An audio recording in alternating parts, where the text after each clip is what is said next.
আসছি পরের খবরে। মাথাভাঙায় বাইসনের হামলায় মৃত এক। মাথাভাঙায় নিশিগঞ্জে বাইসনের তাণ্ডব। ভুট্টা খেতে দুটি বাইসনের তাণ্ডব। ঘুমপাড়ানি গুলি দিয়েই কাবুর চেষ্টা করা হয়।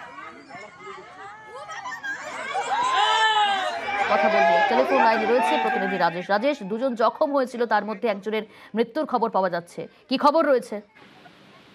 দেখো, আজ সকালে মাথাভাঙা 2 ব্লকের নিশিগঞ্জের প্রধানক্ষেত্রী সহ বিস্তীর্ণ এলাকায় কিন্তু দুটি বাইসন তাণ্ডব চালায়। প্রথমে ভুট্টা খেতে বাইসন গুলোকে দেখতে পান এলাকার বাসিন্দারা। পরবর্তীতে কিন্তু তারা খবর দেয় বন দপ্তরে। বন দপ্তরের আধিকারিকরা ঘটনাস্থলে গিয়ে বাইসন দুটোকে কাবু করার চেষ্টা করেন। প্রথমে একটি বাইসনকে ঘুমপাড়ানি গুলিতে কাবু করেন, পরবর্তীতে আরেকটি বাইসনকেও কিন্তু তারা কাবু করতে সমর্থ হন। তার মধ্যেই কিন্তু এই বাইসনের হামলায় দুজন জখম হন। জখমদের নিশিগঞ্জ প্রাথমিক স্বাস্থ্য কেন্দ্রে নিয়ে আসার পর একজনকে আশঙ্কাজনক অবস্থায় কোচবিহার মেডিকেল কলেজ হাসপাতালে নিয়ে গেলে সেখানে রমণী সরকার নামে এক বৃদ্ধের মৃত্যু হয়। এই ঘটনায় কিন্তু শোকের ছায়া নেমেছে। তবে বন দপ্তরের আধিকারিকরা সেই বাইসন দুটোকে উদ্ধার করে জঙ্গলে ছেড়ে দেওয়া হবে বলে জানিয়েছেন। ধন্যবাদ। বন দপ্তরের লোকও এখানে আসছেন, ওনারা বাইসন দুটোকে ধরার চেষ্টা করছে।